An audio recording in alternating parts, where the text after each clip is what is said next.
बड़ों को राम राम, छोटों को बहुत सारा प्यार। तो दोस्तों, मेरे स्कूल में एग्ज़ाम स्टार्ट हो गए हैं और मुझे अब ये हफ्ते पूरा टाइम मिलने वाला है अपनी उस किताब को कंटिन्यू करने का। तो हो सका तो आप लोगों के साथ उस किताब में से कुछ नया निकालने की कोशिश करूँगा और फिर शेयर करूँगा। देखिए, निकालने के लिए बड़े एफर्ट्स लगते हैं, नया निकालने के लिए ना बहुत सोचना पड़ता है। तो मेरी कोशिश रहेगी कि मैं कुछ नया निकाल पाऊँ। आज मैं आप लोगों को अपने एक नए दोस्त से मिलवाता हूँ। ए कहाँ है? ए, ए, ये देखो, ये है मेरा एक नया दोस्त। ये जो ज्योति की फ्रेंड है चाइनीज़, उसने उसको गिफ्ट किया था। ये प्लास्टिक का नहीं है, ये रियल है, रियल प्लांट है ये। है ना, कितने प्यारे फूल। तो मैं रोज़ सुबह उठ करके जब स्कूल जाता हूँ उससे पहले मैं इनको देखता हूँ, मुझे अच्छा लगता है ना। ये खिले हुए फूल जो हैं ये एक स्माइल के जैसे, एक बड़ी प्यारी मुस्कान जैसे दिखते हैं। आप लोग भी देख लो कितनी प्यारी मुस्कान है। गाये जग कर्मों की खेती है। चलते हैं, तबीयत खराब होगी जैसे ही। यू वांट दो शूज? अच्छा, लड़की रेडी होगी है। ये जग कर्मों की खेती है।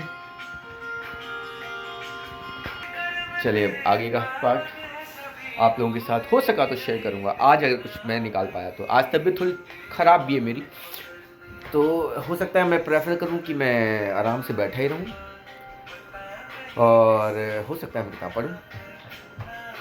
बाय। तो दोस्तों, अभी आज का दिन ख़त्म होने पे आ गया। मैं सोने जा रहा था तो मेरे मन में आया, उससे पहले मैं एक बार जो मैंने उस बुक में पढ़ा उसको थॉट देता हूँ और उसी को रिकॉर्ड करता हूँ। अच्छा रहा, आज उस बुक में काफ़ी कुछ मैंने इंटरलाइज़ किया, काफ़ी कुछ चीज़ों पे मैंने विचार किया। जैसे उसने कुछ बताया कि किस तरह से सफ़रिंग जो है ना वो सिर्फ़ और सिर्फ़ एक इल्यूज़न है।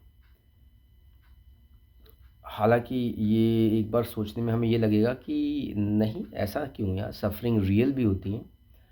For example, if someone met an accident, उसको पेन है, दैट इज़ रियल। लेकिन उसने कहा कि देखो, वो जो उसको फिज़िकल पेन है ना, that is not the real suffering. Real suffering comes जो उसका थॉट प्रोसेस। फॉर एग्ज़ाम्पल, मुझे चोट लग गई है, अब मैं हॉस्पिटल में जाऊँगा, शायद से मेरा पैर काटना पड़े या व्हाटएवर। मतलब कि दिमाग जो है वर्स्ट पॉसिबल सिनेरियोज़ सोचेगा।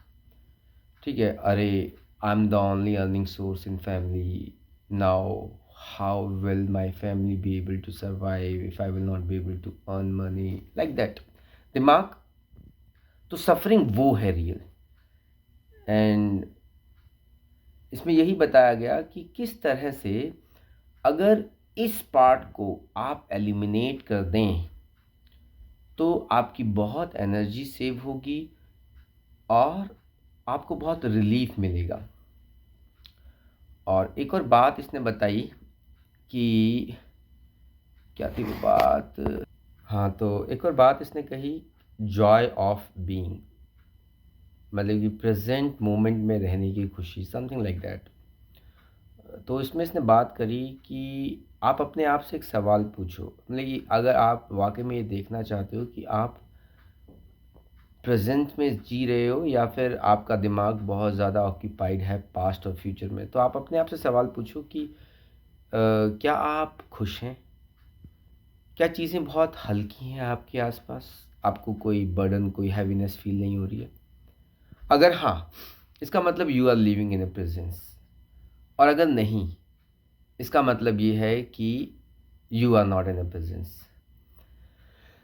तो इसका मतलब ये है कि बहुत ज़्यादा पॉसिबल है कि आपका दिमाग एक इमेजिनरी वर्ल्ड बना रहा है जिसमें फ्यूचर को लेके काफ़ी स्पेकुलेशंस हैं, जब आप इस काम को कर रहे हैं तो आपका दिमाग इस प्रोसेस में इन्वॉल्व है, ये एक इंडिकेशन है। और पास्ट के एक्सपीरियंसेस, पास्ट की सफरिंग को याद करते हुए वो फ्यूचर को लेकर के स्पेकुलेशन कर रहा है दिमाग। तो ये बहुत हद तक पॉसिबल है, इसने ये कहा। तो यहाँ पे मेरे मन में एक सवाल आया कि या बहुत बार ऐसा भी तो होता है कि आप जब अपने आप से ये सवाल पूछेंगे कि क्या आप अभी खुश हैं, क्या चीज़ें बहुत लाइट चल रही हैं, तो बहुत बार ऐसा भी होता है कि जो आप काम कर रहे हैं वो काम आपके इंटरेस्ट का नहीं है और शायद इसलिए आप खुश नहीं हैं। आप नाव में तो हैं, लेकिन आप एक ऐसी चीज़ कर रहे हैं जो आपको पसंद नहीं है, तो भी तो ऐसा हो सकता है। तो इसने इसने बहुत अच्छी तरह से इस बात को समझाया। आगे जैसे ही मैंने इसको आगे पढ़ा तो फिर मुझे इस बात का जवाब मिला। उस बात का जवाब ये था कि खुश रहे। उस बात का जवाब ये था कि बहुत बार ऐसा होता है कि आपको लगता है कि आपको जिस जिस काम को आप कर रहे हो उसमें आप खुश नहीं हैं और शायद इसलिए आपको जॉय महसूस नहीं हो रहा है अभी, आपको इसलिए हल्कापन महसूस नहीं हो रहा है। लेकिन रियलिटी ये होती है कि वो जो आपको काम से नफ़रत है वो काम से नफ़रत नहीं है, वो एक्चुअल में आपके दिमाग ने फ्यूचर को लेकर के कुछ ऐसी कहानियाँ बना दी हैं जिसके कारण आपको वो नफ़रत हो रही है। तो इसने इसने इसने आगे इसने ये बताया कि बहुत बार बजाय कि काम को बदलने के, काम को करने के तरीके को बदलने की ज़रूरत होती है। आप अगर काम के अंदर बहुत ज़्यादा इन्वॉल्व होंगे ना और आप प्रेजेंट मोमेंट में जिएंगे, उस काम को करते टाइम जो उस इंस्टेंट चैलेंजेस आ रहे हैं सिर्फ उन्हीं के बारे में सोचेंगे, ज़्यादा अंदाजे नहीं लगाएंगे फ्यूचर के बारे में, तो ऑटोमेटिकली आपको मज़ा आने लगेगा। और फिर इसने आगे ये कहा कि इसलिए ज़रूरी है, देखो फ्यूचर के बारे में अंदाज़ा लगाना मतलब कि वही कि कर्म करते टाइम फल की चिंता करना।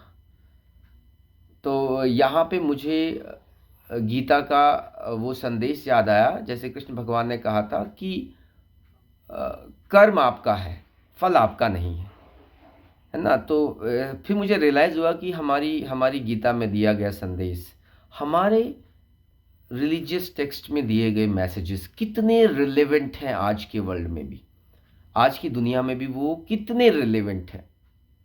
तो मुझे खुशी हुई। तो ये इसने बताया कि आप अगर फल की चिंता नहीं करेंगे तो इसी बात को कहने का मतलब ये है, instead of making imagination about the future. देखो फल की चिंता करना मतलब फ्यूचर के बारे में इमेजिनेशन करना, this both are same thing, क्योंकि फल क्या है वो फ्यूचर में मिलने वाला है। तो अगर आप फ्यूचर के बारे में इमेजिनेशन कर रहे हैं तो कहीं ना कहीं आप अपने आप को जो रिज़ल्ट है उससे बहुत ज़्यादा कनेक्ट कर रहे हैं। तो इसने यही कहा कि अगर आप रिज़ल्ट से अपने आप को डिसकनेक्ट करेंगे, नाव में जियो। नाव में जीने का मतलब है प्रोसेस को एंजॉय करो। If you will start, enjoy करो नहीं, एंजॉय तो होता है, involve yourself 100% in the process, then you automatically enjoy it. आपको ज़बरदस्ती एंजॉय नहीं करना पड़ेगा। जब आप फ्यूचर के रिजल्ट की चिंता करे बगैर प्रोसेस के अंदर इन्वॉल्व हो जाएंगे तो ऑटोमेटिकली आपको बहुत हल्का महसूस होगा, आपका काम भी अच्छा होगा, ये सब। तो कल फिर अभी आने वाले 2 दिन और एग्ज़ाम है, तो मैं आज हालांकि बहुत कुछ नहीं पढ़ पाया क्योंकि तबीयत ख़राब थी। आज ठंड लग गई, मुझे लगा मैं ज़्यादा ही लापरवाह हो गया था ठंड को लेकर के, और यहाँ पे एकदम से बहुत ज़्यादा ठंड आ गई। अभी नेगेटिव में टेम्परेचर चला गया, और वहीं अगर मैं 2 दिन पहले की बात करूँ तो शॉर्ट्स में और टी शर्ट्स में घूम रहा था आराम से। तो चलिए दोस्तों, अब सोने का टाइम है, मिलते हैं कल, गुड बाय।